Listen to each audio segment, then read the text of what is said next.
àṣejẹ owó tá a máa ń lo ẹyin mẹ́ta fún àtomi àgbọn. Ṣe rí àwọn oògùn kan bẹ tó jẹ́ pé agbára ni kì í ṣoògùn. Bí àwọn àgbàlagbà ò bá fi àwọn àdí agbára yẹn hàn yàn, èèyàn kàn máa tan rẹ̀ ni.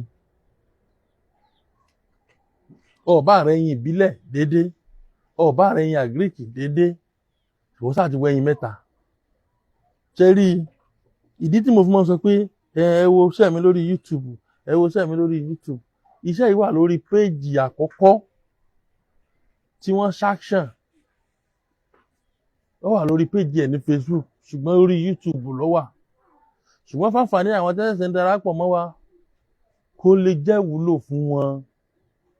Gbogbo wọn tó náà ti dí mọ́ tó ti ṣògùn tó jẹ́ lóògùn etí ẹ̀ṣẹ́ lára ẹ̀ ló wà lọ jẹyìn wò. Ògùn ṣiṣẹ́ lára mi, gbogbo nǹkan mo ti lò, gbogbo nǹkan mo ti ṣe, gbogbo èyí mo ti wá, gbogbo èyí mo ti ro, gbogbo èyí mo ti rìn sí, mo ti lo gbá, mo ti là, kó lè mọ̀ pé Fágbénró ní nǹkan tí ń jẹ lọ́wọ́ ẹyin mẹ́ta kó o sì wá àgbọn kan.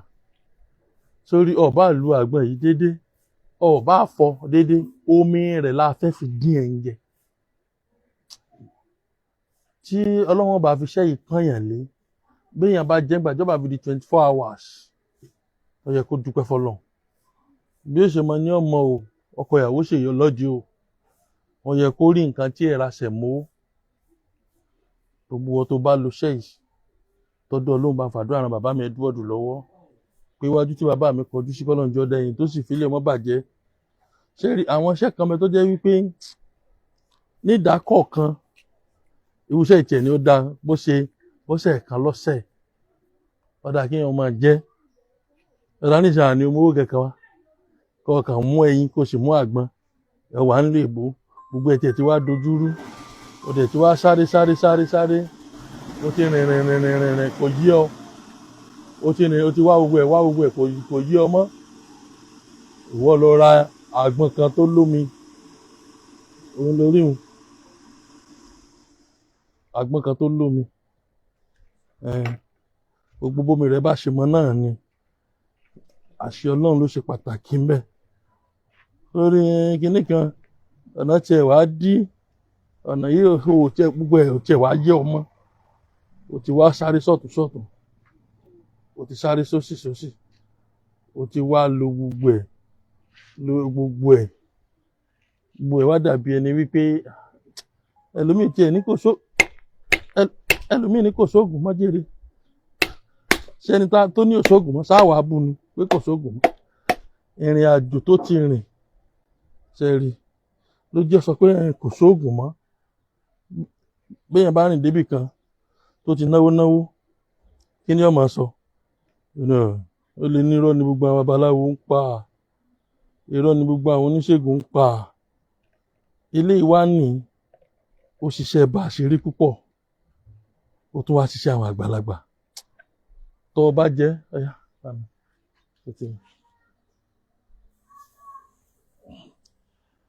tó o bá jẹ́ gbàgbé náà kí ni ò sí láàrin 24 hours ṣe àlọ́ gbọ́dọ̀ dúpẹ́. Mi ò mọ bọ́pẹ́ wọn ó ṣe tó o, torí pé mo mọ̀ pé owó ìṣẹ̀mú ọ̀yọ́,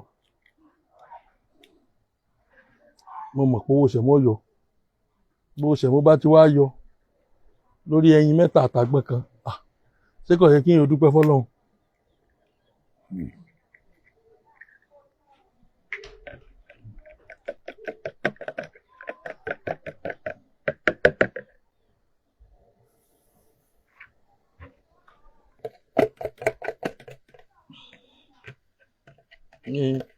Ọ̀nà dímọ̀, ètò alẹ́ yìí, ètò sáré. Iṣẹ́ bàbá mi Edward lèyí. Nígbà tí mo fílẹ̀ ń gbà mo ní lóògùn tí ń bá rí léyìí lórí péèjì rẹ̀ ó ṣeéṣe kí n ṣáàṣàn rẹ̀, nítorí pé ara ń tèmi jogún lọ́wọ́ àwọn bàbá mi ni.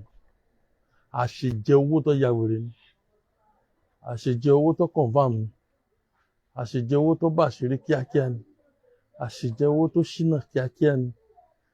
Nígbà tó di ẹyin mẹ́ta pẹ̀lú àgbọn kan, ó sì wá ń lò, ó sì ríṣẹ́ múra. Ó yẹ kó mọ̀ pé bí tí bàbá Fágbénró ti mú nǹkan kù ń bẹ̀.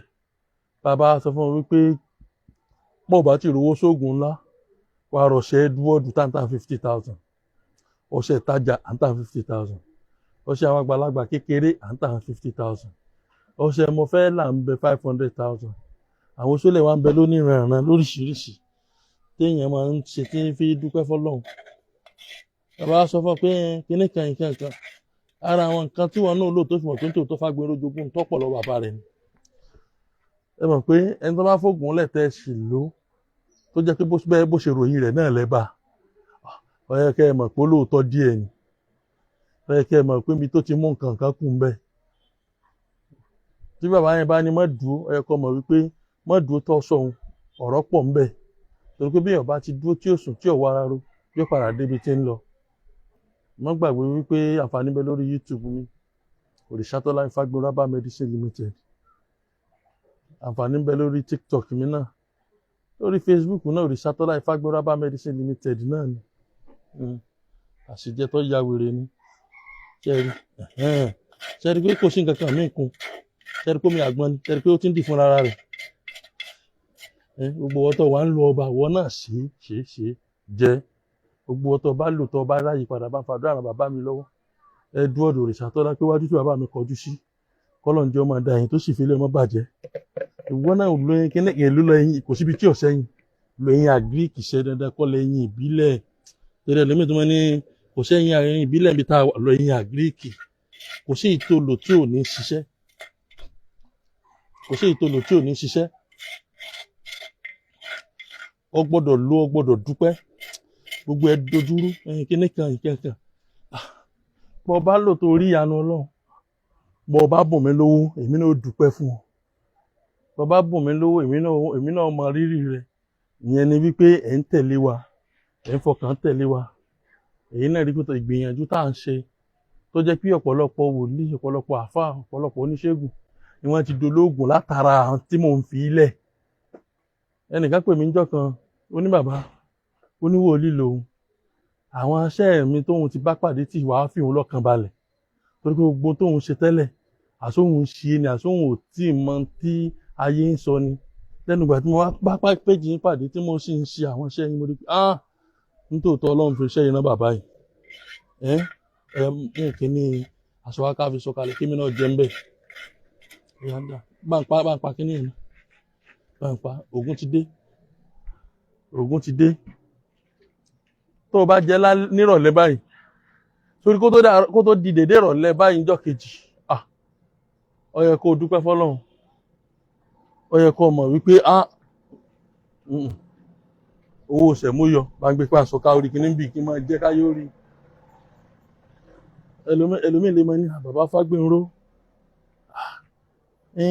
omi àgbọn nìkan pẹ̀lú ẹyin yìí máa dùn ni. sọ wá àgbọn yìí o sì lè dànù tó ọ̀bá rẹ́ni tí ó jẹ́, tó bá sì lè fi ṣe sàárà déédéé, tó bá sì lè fún yẹn kan jẹ déédéé kò sí láì fi ń bẹ̀. ṣùgbọ́n wọ́n tó jẹ àṣejẹ yìí wọ́n tó bá fẹ́ jẹ àṣejẹ ò ní jẹ nígbà tó bá fi wọ 24 hours ó rí pé ó dúpẹ́. nọ́mbà tẹ́ pè mí sí 080 30 45 63 83.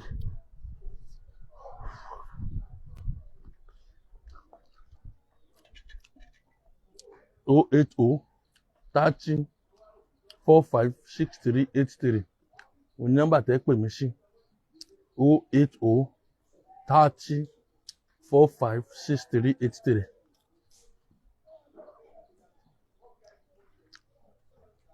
ẹ má gbàgbé pé ìlú Ìlọrin ni mo wà. anyway tẹ́ ẹ bá ti ń bọ̀ wá, tẹ́ ẹ bá ti sọ̀kalẹ̀ nílùú Ìlọrin, ẹ má sọ̀ lẹ́yìn ìlú, ẹ dúró inú ìlú gangan ni mo wà. ẹ jẹ́ ọlọ́kọ̀ sọ yín last bus stop. tẹ́ ẹ bá wá ti sọ ní last bus stop tán, ẹ wá gbọ́kadà ẹlẹ́yìn lọ ilé epo lágbo ọba, ilé epo Ibrolac ní agbo ọba. tẹ́ ẹ bá wá ti dé ilé epo yẹn, ẹ bèrè junction Olú guest house. bí òpópónà méjì sí ilé epo òun ni junction Olú guest house yẹn wà. ẹ rí sáńbọ̀dù mi níbi junction Olú guest house yẹn, Òrìṣàtọ́lá Fágbénró Aba Medicine Limited. Fọganáísà kan wá wà ní junction Olú guest house yẹn. Orúkọ fọgá yẹn Alhaji Hasan ọmọ Ẹdẹ. Lọ́dọ̀ fọgá yẹn ẹ bèrè ilé Fágbéró ọmọ Òrìṣàtọ́lá. Àpèsè ìṣègùn àgbáyé àní fàìsàn ló gbà.